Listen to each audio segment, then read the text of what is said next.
예배가 150명으로 늘면서 오랜만에 뵙는 얼굴들도 계십니다. 잘 오셨습니다. 이 예배당 안에서 하나님의 은혜가 정말 충만하기를 주님의 이름으로 축복합니다. 아직도 온라인으로 예배 드리시는 분들 이제 오셔도 됩니다. 이제 슬슬 이제 오셔도 됩니다. 예배 자리 놓치지 마시고 또 이 예배당에 나오셔서 우리 함께 이곳에 또 임하시는 하나님의 충만한 은혜 이렇게 함께 경험하게 되기를 바랍니다. 성도님들, 원래 제가 이 다니엘서를 준비하면서 계획했던 바에 의하면 오늘은 다니엘서 5장으로 넘어가서 설교를 하는 것인데요. 그런데 지난주에 설교를 하고 나서 제 마음속을 계속 두들기는 한 단어가 있었습니다. 이게 마치 정말 하나님께서 제 마음을 두들기시는 듯한 계속해서 생각나는 한 단어가 있었습니다. 그게 뭐였냐? 괜히 쓸데없이 였습니다. 괜히 쓸데없이. 이게 설명이 좀 필요한데요, 다니엘서 4장은요 평소에 저도 이게 이해하기 어려운 부분이 있는지라 굉장히 이번 설교 준비하면서 굉장히 꼼꼼히 읽고 또 조사도 연구도 많이 했습니다. 그렇게 설교를 써서 지난주에 설교를 하고 났더니 자꾸 무슨 생각이 떠오르느냐, 참 느부갓네살은 받지 않아도 될 고난을 받았구나 하는 생각인 겁니다. 그러니까 참 쓸데없이 괜히 이거 안 받아도 되는 고난을 받았다라는 겁니다. 성도님들, 어떤 사람을 막론하고 고난을 피해갈 수 있는 인생은 아무도 없습니다. 이 세상에 태어난 사람이라면 그 누구도 예외 없이 고난이라는 것에서 자유로울 수는 없죠. 다 받습니다. 하지만 이 고난에도 종류가 있다는 것을 아십니까? 물론 이 고난을 나눠보면요 참 수도 없이 많은 종류의 고난이 있죠. 그런데 제가 그냥 크게 분류를 해보니 두 가지, 크게 두 가지로 나눌 수 있을 것 같더라고요. 두 가지가 뭐냐? 먼저는요, 우리를 성장시키는 의미에서의 고난입니다. 어떤 고난요? 우리를 성장시키기 위한 고난이다라는 거죠. 이걸 이제 우리 한글 성경에서는 시험이다 혹은 시련이다 이렇게 했고요, 영어에서는 테스트 혹은 트라이얼 이런 단어를 쓰죠. 이게 어떤 거냐면, 예를 하나 들면 제가 성도님들 신대원 입시 준비할 때였는데요, 그때는 이제 신대원 들어가기가 굉장히 힘들 때니까 보통 한 1년을 길게 보고 준비를 합니다. 그런데 그 1년 동안 이 시험 준비를 하니 이런 특징들이 있더라고요. 봄, 그러니까 처음 시작하는 몇 개월, 이 몇 개월은 진짜 열심히 합니다. 막 도서관에 들어가서 꼼짝도 안 하고 앉아 있습니다. 허리 아픈 줄도 모르고 막 열심히 합니다. 그러다 보니 이제 백지장에 실력 쌓는다고 실력도 쫙 올라가는 속도도 엄청 빠르죠. 평소에 성경도 많이 보고 싶었는데 그냥 성경 많이 보고 영어 보고 막 얼마나 좋습니까? 너무 좋습니다. 성적도 쭉쭉쭉 올라가고. 그런데 여름쯤 오면 이 정체기가 시작이 됩니다. 이제는 실력도 어느 정도 올라왔다 보니 올라가는 속도도요 점점 더뎌집니다. 이 성적이 올라가는 속도가 더뎌집니다. 게다가 여름이 되면 체력들이 슬슬 떨어져 가기 시작합니다. 그리고 가을, 이 가을이 되면 이제 시험이 얼마 남지 않았는데 라는 이 생각에 불안감이 급습을 하거든요. 실력은 정체됐죠, 체력은 바닥이 났죠. 심리적으로는 이 시험의 미래가 어떻게 될까라는 불안감이 너무너무 불안합니다. 그러다 보니 제가 보니까요, 여기서 바로 이때 이 정신적인 싸움에서 지는 사람들이 너무 많더라는 거예요. 실제로 제가 보니까 그렇게 1년 가까이를 열심히 공부해 오다가 정작 시험이 다가오는 이 시점에 이 심리적인 부담을 이기지 못해서 오히려 성적이 곤두박질 치는 사람, 공부를 가장 하지 못하는 사람들이 너무 많더라는 겁니다. 저 역시도 그랬습니다. 저 역시도 가을이 됐을 때 똑같은 어려움을 겪게 됐습니다. 공부는 손에 안 잡히죠. 불안하죠. 계속해서 머릿속에 드는 생각은 떨어지면 어쩌지? 진짜 떨어지면 어쩌지? 이런 생각이죠. 체력은 다 떨어지고 허리는 무지하게 아프죠. 계속 1년 동안 앉아만 있었으니. 그리고 이게 가을 되면 히터 틀어주잖아요. 따뜻해지니까, 도서관에 들어가면 따뜻해지니까 계속 졸리는 거예요. 공부를 하면 졸리는 거죠. 그러다 보니 어렵게 쌓아놓았던 실력이 막 도루묵되는 겁니다. 그때 스터디에서 저와 함께 했던 한 형님이 야, 형일이 저거 저래가지고는 저 죽도 밥도 안 되겠다 싶으셨는지 저를 끌고 기도원을 데리고 올라가셨습니다. 그리고 그 기도원에서 일명 합숙훈련이라는 걸 시작했습니다. 그 어떻게 하느냐, 매일같이 하루 종일 3,000문제에서 5,000문제를 푸는 겁니다. 그냥 문제 보고 답쓰고 문제 보고 답쓰고를 하는 겁니다. 그거 다 풀면 끝이냐, 그게 아닙니다. 거기서 그 3,000문제 5,000문제 되는 걸 다 일일이 정답을 맞춰보고 틀린 거 다 찾아서 외우고 밤 되면 다음날 풀 3,000문제에서 5,000문제를 또 만들어내는 겁니다. 잠도 못 자고 계속 이걸 반복한대요. 처음에는 힘들어 죽겠더라고요. 속에서 무슨 생각이 드냐면 그냥 내려가서 1년 더 하자, 아유 뭐 한 번 더 하지 뭐, 이런 생각이 들더라고요. 그런데요, 이걸 딱 한 달 하고 나니까 어떻게 되느냐, 3,000문제를 풀든 5,000문제를 풀든 10,000문제를 풀든 그 틀리는 개수가 10개 안에 들어오는 겁니다. 실력이 쌓여 올라가는 거죠. 계속 문제를 풀다 보니 이 문제에 점점 적응을 하는 겁니다. 그래서 성적이 점점 이게 좋게 나오더라고요. 그렇다면 성도님들, 하루 종일 꼼짝없이 앉아서 몇천 문제를 풀고 쉬는 시간이라고는 밥 먹는 시간과 기도하는 시간밖에 없고 잠도 하루에 3시간 남짓 자던 그 힘듦, 그 어려움을 왜 했을까요? 왜 이걸 했을까요? 바로 자신을 성장시키기 위해서입니다. 자기를 성장시키기 위해서 이 어려움을 겪었다라는 겁니다. 그러므로 이런 류의 고난은 하나님께서 우리에게 강하고 담대하라고 주시기도 하고요, 또 하나님의 강한 용사로 단련시키기 위해서 우리에게 이런 테스트 형식의 고난을 주시기도 하는 거죠.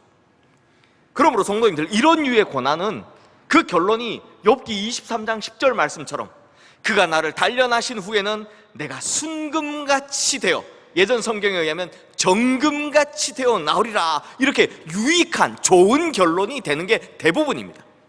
그러므로 이런 류의 고난은 우리가 마땅히 받아야 하는 것이고, 그리고 받으면 결과적으로 유익한 것이 되는 거죠.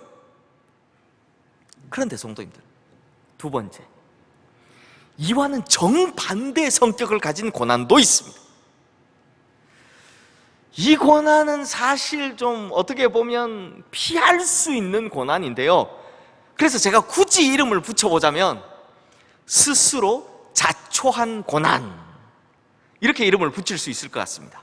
스스로 자초한 고난. 아주 간단하게 예를 들면 술, 담배 하시는 분들 보면 술, 담배가 안 좋다는 거, 술, 담배 많이 하면 암에 걸린다는 거 다 알고 계시면서도 끊습니까? 못 끊습니까? 못 끊으시죠? 그러면 만약에 술, 담배를 본인이 너무 과하게 해서 몸이 아프게 됐다, 그럼 그거 누구 탓입니까? 하나님 탓입니까? 아니면 본인 탓입니까? 이런 류의 고난은요, 뭐 그때 가서 하나님 나에게 왜 이러셨습니까? 이게 말이 됩니까? 안 되죠. 이건 철저히 자기 탓인 겁니다. 바로 다니엘서 4장에서 느부갓네살 왕이 당하는 고난이 바로 이런 류의 고난이었다라는 겁니다. 느부갓네살 왕이 이 교만함을 꺾지 못해서 자기 자신을 짐승으로 착각하는 수강병에 걸려서 모든 권세를 잃어버린 채 사람들에게 쫓겨나 7년 7대를 방황하는 그 고난을 겪게 되었다는 거죠. 그런데 성도님들, 그런데 중요한 건 사실 이런 고난이 오기 전에 하나님께서 어떻게 하셨느냐, 하나님께서는 이미 느부갓네살 왕에게 꿈으로 경고하셨습니다. 그리고 다니엘을 통해서 그 꿈을 정확히 해석하게 한 후에 거기서 끝내지 않으시고요, 이 고난을 당하지 않을 수 있는 방법도 확실하게 가르쳐 주셨습니다. 오늘 본문 말씀 보시면 공의를 행함으로 죄를 사하고 가난한 자를 긍휼히 여김으로 죄악을 사하시라고, 그리하시면 왕의 평안함이 혹시 장구하리이다 라고 아예 확실하게 이 고난을 피해갈 수 있는 방법도 가르쳐 주십니다. 어디 그뿐입니까? 이 꿈을 꾸고 이 예언이 이루어지기까지 성도님들 얼마나 걸린지 아십니까? 시간이요. 29절 말씀 보시면 12달이 지난 후에입니다. 12달, 1년. 그러니까 하나님께서요, 느부갓네살에게 경고도 하시고 그 다음에 그것도 해결할 방법도 가르쳐주시고, 그러면서도 스스로 깨닫고 고칠 수 있도록 1년간의 시간을 기다려주셨다는 겁니다. 그러니 성도님들, 하나님께서 분명히 이 고난을 받지 않도록 가르쳐도, 방법도 가르쳐주시고 기다리는 것도 해주셨는데, 본인이 끝까지 자기 고집을 못 꺾고 하나님 말씀에 반응하지 않다가 받게 된 고난이니 이거 누구 탓을 하겠습니까? 하나님입니까? 아니죠. 본인 탓입니다. 하나님께서 무슨 추상적으로 빙빙 돌려서 어렵게 말씀하셨다든지 그것도 아니고, 알아듣기 쉽게 내가 지금 여기서 돌아서지 않으면 고난을 받게 될 것이다 라고 확실히 가르쳐 주셨는데도, 거기다 또 1년 동안이나 기회를 주셨는데도 정신 못 차린 것은 느부갓네살입니다. 그러므로 성도님들, 오늘 설교를 통해 드리고 싶은 말씀이 뭐냐? 바로 이겁니다. 피할 수 있는 고난은 좀 제발 피하자라는 겁니다. 오늘 설교 제목이죠. 굳이 받지 않아도 되는 고난은 제발 받지 말자라는 겁니다. 어떤 인생이고 이 고난은 피할 수 없다라고 말씀드렸지만, 이건 총체적인 고난에 대한 설명이고요. 부분적으로 말씀드리자면, 고난은 그 종류에 따라 마음만 먹으면 얼마든지 피할 수 있는 고난도 있다는 겁니다. 그런데 참 안타까운 게 뭡니까? 마음만 먹으면 피할 수 있는 고난인데도 불구하고 사람들 보면 오히려 스스로 자청해서 그런 고난을 고스란히 당하시는 분들이 계시더라라는 겁니다. 아마 느부갓네살 왕도요, 다니엘을 통해서 하나님의 이 메시지를 들었을 때 심각하게 받아들였을 겁니다. 경각심을 가졌을 겁니다. 찔림도 있었을 거고요. 내가 이래서는 안 되겠다, 고쳐야지 라고 하는 결심도 했을 겁니다. 그런데 1년을 못 가 다 잊어버렸죠. 이 모습을 보고 있으면 우리와 비슷하지 않습니까? 하나님의 말씀을 듣다가 마음에 찔림이 오면 아주 심각하게 받아들입니다. 그리고 어떻게 기도합니까? 내가 다시는 그러지 말아야지, 내가 하나님 앞에서 다시는 그러지 말아야지 라고 마음속에 결심도 단단히 합니다. 그런데 대부분 금방 잊어버리기 십상이더라라는 겁니다. 다 금세 잊어버리고 똑같이 하더라라는 겁니다. 그렇지만 성도님들, 우리는 잊어버려도 하나님은 절대 결코 잊지 않으십니다. 그러다 보니 때가 되면, 그때가 다 차면 고난을 당하게 되는 거고, 그리고 꼭 보면 고난 당하고 나서야 정신을 차리고 돌아오더라라는 겁니다. 지난주에도 말씀드렸지만 이 성경에서 나오는 느부갓네살 왕의 마지막 모습, 마지막 고백이 이 다니엘서 4장의 맨 마지막 절 37절 말씀이죠. 거기에 보면 참으로 놀라운 신앙 고백을 합니다. 그러므로 지금 나 느부갓네살은 하늘의 왕을 찬양하며 칭송하며 경배하노니 그의 일이 다 진실하고 그의 행하심이 의로우심으로 교만하게 행하는 자를 그가 능히 낮추심이라. 정말 멋진 신앙 고백 아닙니까? 그러니 느부갓네살은 그래도 정말 큰 고난을 겪은 후에 그 고난의 크기만큼이나 큰 깨달음을 얻었다라는 거죠. 그런데 이왕지사 이렇게 고백할 거면 좀 고난을 겪기 전에 미리 좀 깨달았으면 이거 얼마나 좋았을까요? 그러면 이 고난을 안 겪어도 되었을 텐데 말이죠. 성도님들, 사람이 미련함이 이겁니다. 옆에서요 아무리 가르쳐줘도 참 사람이요, 본인이 직접 경험해보고, 그래서 본인이 이 고난을 직접 당해보고 정말 막다른 골목까지 가서 그 막다른 골목에 가본 다음에야 내가 이래서는 안 되겠구나 이러고 돌아오더라는 겁니다. 그러니 고생은 고생대로 다 하고 결국에는 돌아오더라는 겁니다. 그 미리 돌아오면 좋잖아요. 그렇다면 성도님들, 오늘의 가장 중요한 내용 아니겠습니까? 우리가 이 느부갓네살을 타산지석 삼고 반면교사 삼아서 굳이 받지 않아도 될 고난이 있다면 그걸 피해가는 방법은 무엇일까요? 이런 받지 않아도 되는 고난을 받지 않을 수 있는 방법이 뭘까요? 이 해답을요, 다니엘이 이미 해주고 있습니다. 직접 해주고 있습니다. 다니엘이 느부갓네살 왕의 꿈에 대한 이야기를 탁 듣고 난 후에요, 이 앞으로 왕이 당하게 될 고난이 얼마나 심각한지를 먼저 깨닫게 됩니다. 그래서 19절 말씀에 보면 다니엘이 한동안 놀라며 마음으로 번민하는지라 라고 합니다. 그러니까 이게 이 말을 해도 되나? 할 정도로 심각한 고난이라서 말을 못하고 있었다라는 겁니다. 그럼에도 왕이 괜찮다, 말해도 된다 라고 하니 그때 제일 먼저 하는 일성 첫 마디가 뭐냐? 내 주여, 그 꿈은 왕을 미워하는 자에게 응하며 그 해석은 왕의 대적에게 응하기를 원하나이다. 이렇게 대답을 합니다. 그러니까 이게 무슨 말이냐? 왕이시여, 이 고난이 너무 심할 테니까 왕이 이 고난을 정말 당하지 않게 되기를 바랍니다. 이 이야기를 하는 겁니다. 그러면서 이 이야기를 하고 나서 이 고난을 피해갈 해결책을 제시하는 것이 바로 오늘 본문 말씀인 27절 말씀인데요, 우리 함께 읽겠습니다. 그런즉 왕이여, 내가 아뢰는 것을 받으시고 공의를 행함으로 죄를 사하고 가난한 자를 긍휼히 여김으로 죄악을 사하소서. 그리하시면 왕의 평안함이 혹시 장구하리이다 하니라. 그러니까 왕의 평안함이 이렇게 쭉 이어지려면 요렇게 하십시오 라고 두 가지 방법을 알려줬죠. 자, 한번 보십시오. 두 가지가 뭡니까? 다니엘이 첫 번째로 제시한 해답은 바로 공의를 행하라 라는 것입니다. 공의를 행하라. 하긴 느부갓네살 왕이요, 원래가 포악한 성격을 가진 왕이지 않습니까? 자신의 야망을 위해서 주변 나라들을 죄다 짓밟고 많은 사람들을 죽이고 포로로 끌고 왔죠. 그리고 보면 자기가 꾼 꿈도 안 가르쳐주고 해석하라고 하고, 그 억지스러운 명령을 해놓고선 진짜로 꿈 해석을 못하니까 어떻게 합니까? 다 바벨론의 지혜자들을 다 죽이려고 합니다.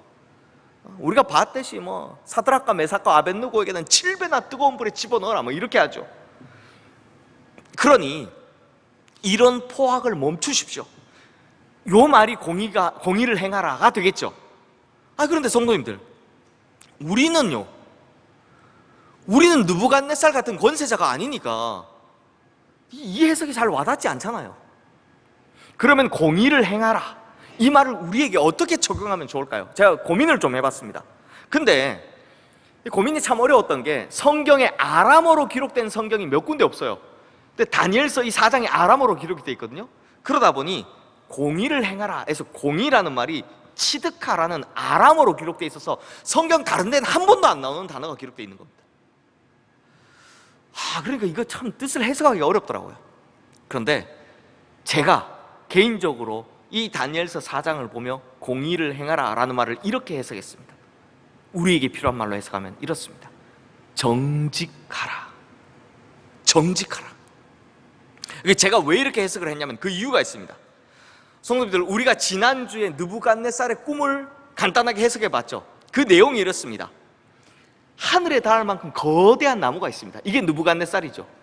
그리고 그 나무에는 아름다운 잎사귀가 수많은 열매들이 맺혀져 있고, 그리고 그 나무 아래 쉬는 많은 짐승이 있고 가지마다는 새들이 깃들어 있다라고 합니다. 이게 수많은 나라와 민족들이 다 느부갓네살의 통치를 받게 될 것이다 라는 꿈이다라고 했습니다. 그런데 이걸 단번에 끝장내신 분이 누구입니까? 바로 한순찰자였습니다. 한순찰자. 이 순찰자의 외침에 그 거대한 나무가 싹 잘려서 그루터기만, 밑둥만 남게 되었다라는 겁니다. 그런데 그러면 이 순찰자가 대체 누구냐? 이분이 어떠한 존재인지, 누구인지에 대해서 사실 학자들 사이에서도 의견이 분분해요. 왜냐하면 여기도 아람어로 기록되어 있다 보니 이르라는 아람어가 기록된 곳이 성경 전체에서 딱 다니엘서 4장에 여기 하나뿐이거든요.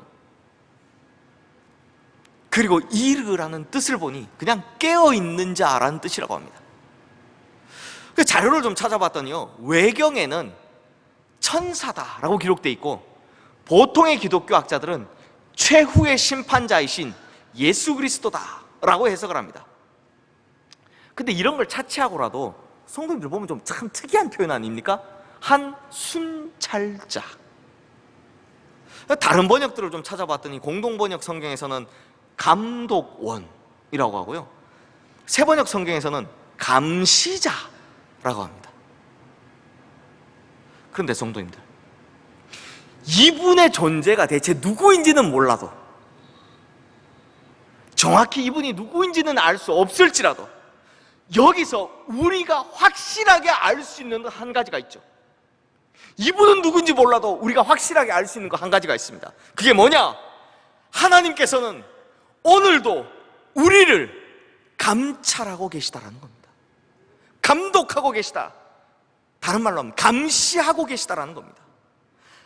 깨어있는 자, 이 이름답게 하나님께서는 졸지도 주무시지도 아니하시고 깨어서 우리를 매 순간, 나를 매 순간마다 항상 감찰하고 계시더라라는 겁니다.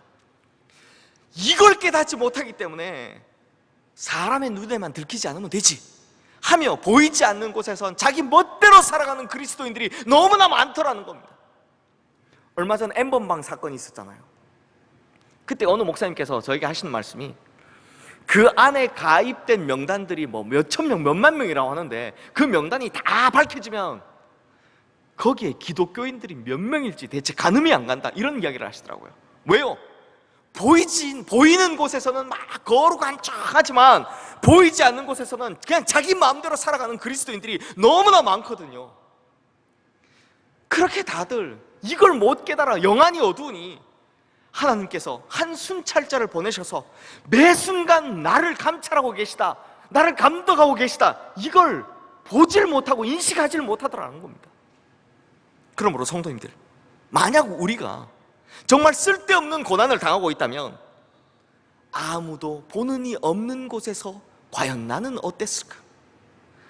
아무에게도 들키지 않는 내 모습은 과연 어떠한 모습이었을까? 이것부터 다시 한번 돌아보시기를 바랍니다. 그리고 우리 성도님들은 하나님께서 우리를 항상 주목하고 계신다라는 이 사실을 절대로 잊지 않으시기를 주님의 이름으로 축원합니다. 그래야 당하지 않아도 되는 고난을 당하지 않을 수 있기 때문인 겁니다. 그리고 받지 않아도 될 고난을 피하기 위해 다니엘이 두 번째로 제시한 해법, 그건 가난한 자를 긍휼히 여기라 입니다. 여기서 가난한 자는 물론 1차적으로 이 물질적으로 어려움을 겪는 사람들을 의미하겠죠. 하지만 포괄적으로 보면요, 이건 낮은 자를 말하는 겁니다. 낮은 마음을 말하는 겁니다. 즉, 이 말이 무슨 말이냐? 느부갓네살의 왕에게 하는 말이 뭐냐? 낮고 연약한 자의 편이 되어 주어라 라는 말도 되지만, 그걸 위해 먼저 당신이, 내가 이런 낮은 마음을 가져야 한다 라는 이야기를 하고 있는 겁니다. 낮은 마음. 그러다 보니 29절 말씀에 보면요, 아주 상징적인 표현이 나옵니다. 바로 바벨론 왕궁 지붕의 건일세입니다. 이때가 언제냐? 12달이 지난 후, 즉 징계가 딱 시작될 때, 그때 느부갓네살이 어디 있었다고 합니까? 바벨론 왕궁 지붕에 있었다고 합니다. 여기서 말하는 바벨론 왕궁의 지붕은요, 우리 성도님들 들어보신 적이 있으신지 모르겠지만 세계 7대 불가 사이 중에 하나인 바벨론의 공중정원을 말하는 겁니다. 이걸 제가 이제 말로 설명해 드리기가 좀 어렵지만 지금 실물이 남아있지 않기 때문에 제가 짧게 이제 설명을 드리면, 높이 25m나 되는 단 위에다 정원을 만든 겁니다. 높이 25m가 되는 단을 세워서 여기다가 정원을 만들었습니다. 그리고 이 정원에서요, 5단짜리 테라스를 만든 겁니다. 계단식으로 내려오는데 이렇게 5단짜리 테라스를 만들어 놓고 여기서 물을 위에서부터 흘리는 겁니다. 물이 폭포처럼 5개가 떨어지는 겁니다. 이렇게 떨어지고 그 물을 다시 끌어올려다가 위에서 부으면 다시 이렇게, 그러니까 5개의 폭포가 공중에 있으니 얼마나 멋있겠습니까? 그리고 보이는 기둥은 나무를 심고 거기다 아름다운 꽃을 장식해서 멀리서 보면 어떻게 보이겠습니까? 공중에 떠 있는, 이게 정원이 공중에 딱 떠 있고 여기서 물이 쫙 폭포 5개가 내려오는, 이렇게 보이는 겁니다. 그래서 흡사 공중에 매달려 있는 정원 같다라고 해서 이름을 공중정원이라고 붙였던 겁니다. 그러니 지금 느부갓네살이 어떻게 하고 있습니까? 자기의 세운 업적, 자기가 만든 도성 그 꼭대기에 올라서서 이거 다 내가 만든 건데, 이런 교만에 취해 있었다는 겁니다. 그래서 바벨론 지붕 꼭대기, 공중정원에 라는 표현을 썼죠. 근데 성도님들, 제가 이걸 보다 보니까 누가 하나 떠오르더라고요. 왕궁 지붕에 있었다. 누가 떠오르십니까? 왕궁 지붕.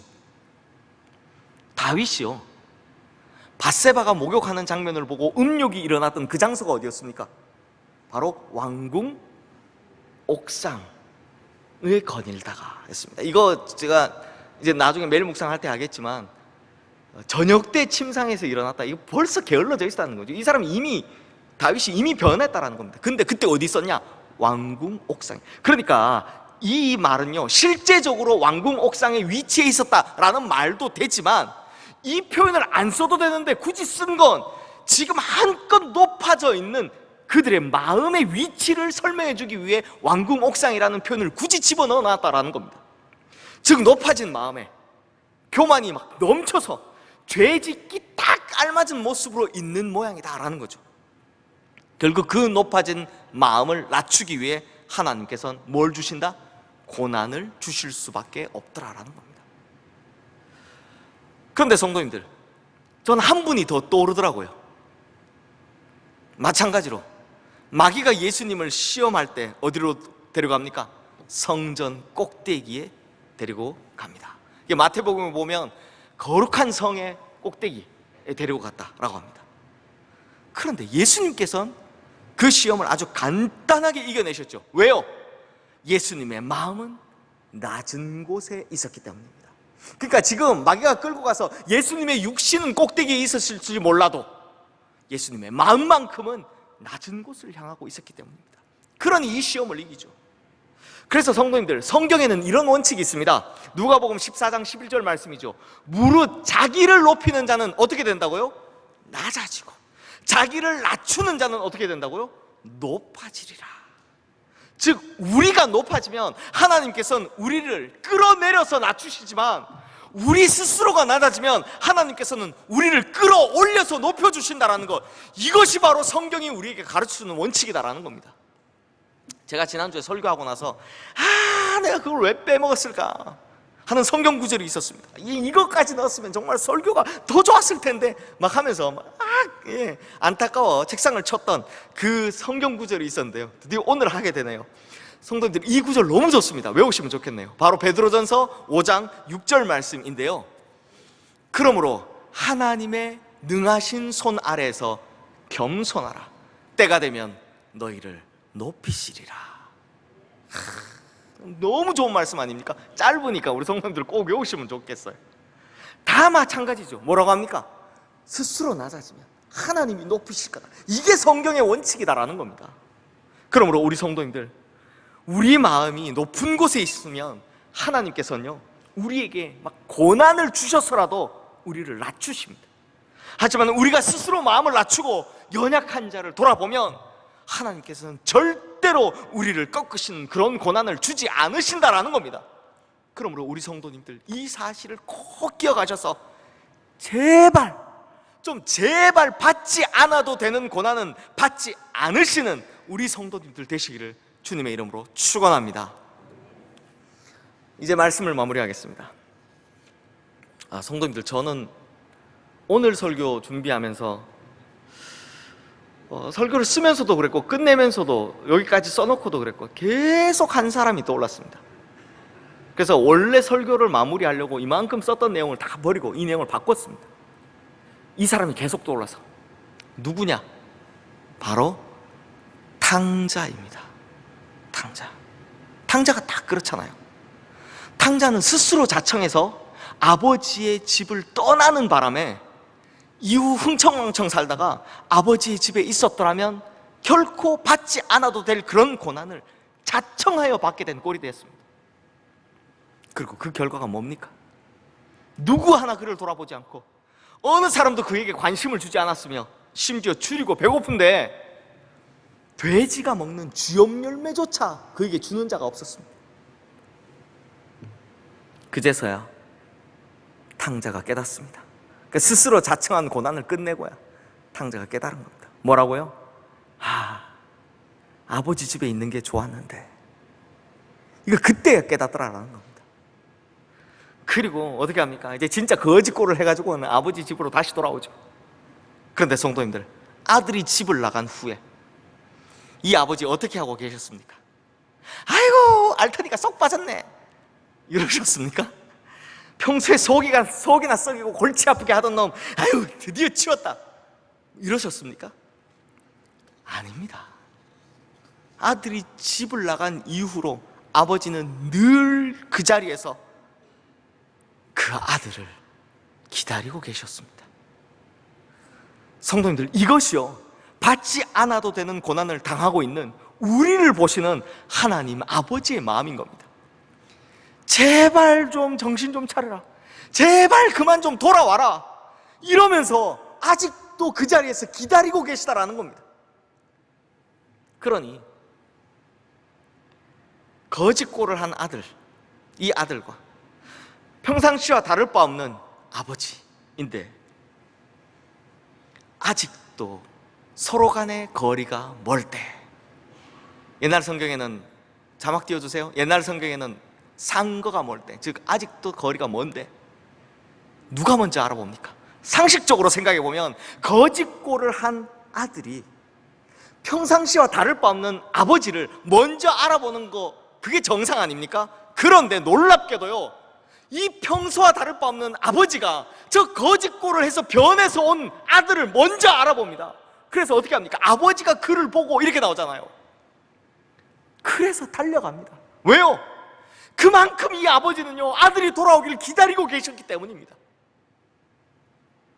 성도님들, 이것이 바로 우리를 향한 하나님 아버지의 마음인 겁니다. 받지 않아도 될 고난을, 그걸 받고 있는 우리를 보고 하나님께서 과연 그걸 좋게 여기시겠습니까? 그 고난을 주고 기쁘게 여기시겠습니까? 아닙니다. 너무나 안타까워하시고 너무나 애달아하십니다. 하지만 그 고난을 통해서라도 정신을 차리고 하나님께로 돌아오면 그걸 그렇게 기뻐하시더라라는 겁니다. 그렇다면 성도님들, 한번 생각해 보십시오. 우리 자신을 위해서라도, 그리고 하나님을 위해서라도 이제는 어떤 길을 선택해야 맞겠습니까? 고난이 없는 인생은 없다지만 적어도 하나님 입장에서 안타까워하시며 주고 싶지 않으신 그 고난을, 그리고 우리 입장에서도 굳이 받지 않아도 되는 그 힘든 고난을 일부러 받을 필요가 없다는 겁니다. 그러므로 우리 성도님들, 오늘 주시는 이 하나님의 메시지를 듣고도 실천하지 못하는 그런 미련하고 어리석음으로 인해서 괜히 쓸데없는 고난 받는 삶을, 그 길을 선택하는 것이 아니라 먼저 하나님께서 매 순간 나를 눈여겨보고 계신다라는 것을 항상 자각하셔서 하나님 앞에 정직하게 행하시며, 그리고 또 낮고 낮은 마음을 가지고 살아가서 오히려 하나님께 받지 않아도 되는 고난을 받는 것이 아니라 정말 꼭 받아야 되는 축복들 다 받고 살아가시는 우리 성도님들 되시기를 주님의 이름으로 축원합니다. 기도하겠습니다. 하나님 아버지, 우리가 고난으로 인해 힘들다고 하나님을 원망하던 순간들이 있었습니다. 그런데 오늘은 이 고난을 왜 주셨는지 다시 한번 돌아보게 됩니다. 만약 하나님께서 나를 단련시켜 순금처럼 나오게 하는 고난이라면 우리가 이 고난을 달게 받게 하시고, 반대로 우리의 미련함과 어리석음으로 인한 고난이라면 빨리 정신을 차리고 돌아서서 다시는 이런 받지 않아도 되는 고난을 받지 않게 하여 주시옵소서. 어떻게든 우리에게 가장 좋은 길을 주시길 원하시고, 어떻게든 우리에게 가장 올바른 길을 걷게 하시는 우리 주 예수 그리스도 이름으로 기도드리옵나이다. 아멘.